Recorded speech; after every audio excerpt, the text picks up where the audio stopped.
Bom dia. Eu hoje agora vou conversar, eu vou na ferida um pouco da geomorfologia brasileira quando a gente fala de superfície de aplanamento. O que eu quero conversar com vocês é o seguinte: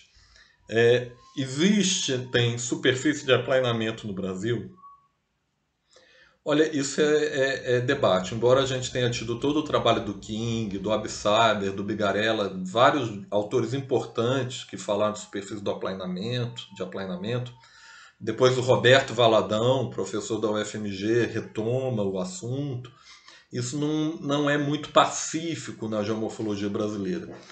Sobretudo quando você tenta casar o que você observa na paisagem com as teorias, porque nem sempre casa. Aliás, eu falei do professor Roberto Valadão, uma das grandes conclusões da tese dele, quando ele tenta fazer uma releitura do que o King falou para a porção oriental do Brasil, é de que ele até enxergava a superfície de aplanamento, principalmente uma que ele chama de sul-americano, porque basicamente bate com a sul-americana do King, mas não se encaixa exatamente no modelo morfogenético que o King tinha proposto. E nem nenhum dos outros. E aí até ele usa o termo das superfícies de aplanamento serem poligenéticas. Mas eu conheço também geomorfólogos com bons argumentos que vão falar que no Brasil não existem superfícies de aplanamento.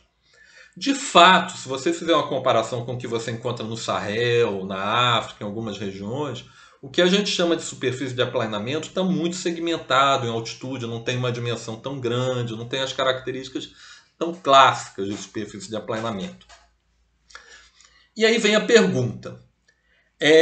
Eu sou obrigado a dar um pouco a minha opinião pessoal, né? Porque superfície de aplanamento é subjetivo. Aliás, esse é uma grande contribuição, por exemplo, do professor César Augusto Varajão, mostrando que o quadrilátero ferrífero, um monte de gente tinha falado que tinha superfície de aplanamento lá, e uns viam 11, outros 5, outros 4, e ele mostra que cada um via quantas, dependendo do conceito dele do que fosse aplanamento.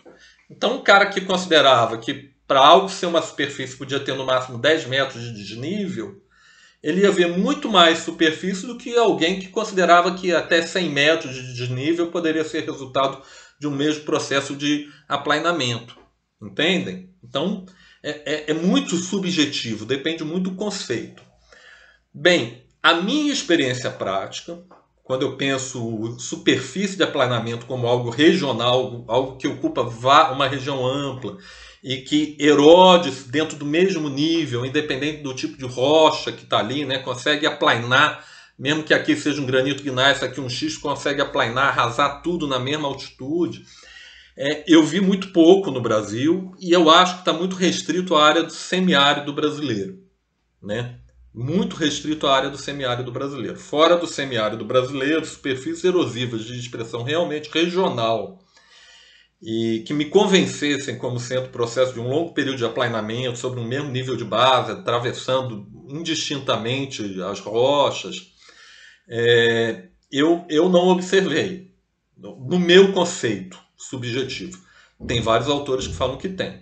Eu entendo mais que nós teríamos fora da área semiárida um predomínio de superfícies erosivas, muitas vezes escalonadas, muito controladas por níveis de base local, que às vezes pode ter até uma coincidência com uma que está próxima e que está controlada por um outro nível de base e topograficamente ficou na mesma altitude. Agora, entender isso tudo como um longo período de aplanamento ali, eu acho um pouco difícil.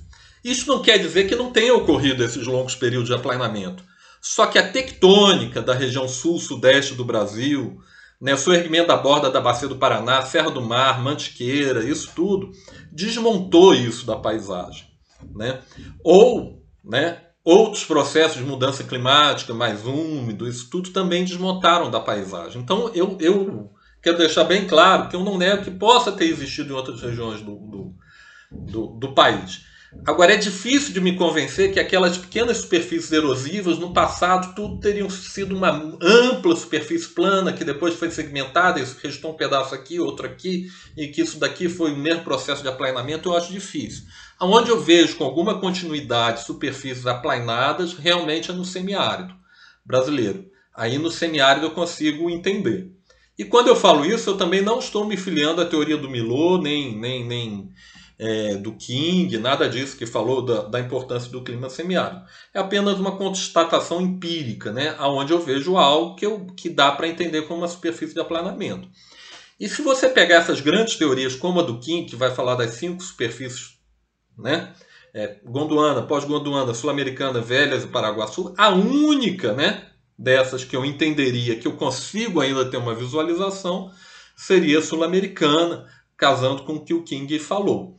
Né? Agora, é um tema complexo, tem gente que acha que você também tem que achar o depósito correlativo, né? Porque se eu erodi tanta coisa continental, eu gerei muito sedimento, esse sedimento tem que estar em algum lugar. Então, está longe de ser um assunto pacífico se o Brasil tem ou não tem superfície de aplanamento. Eu apenas dei a minha opinião.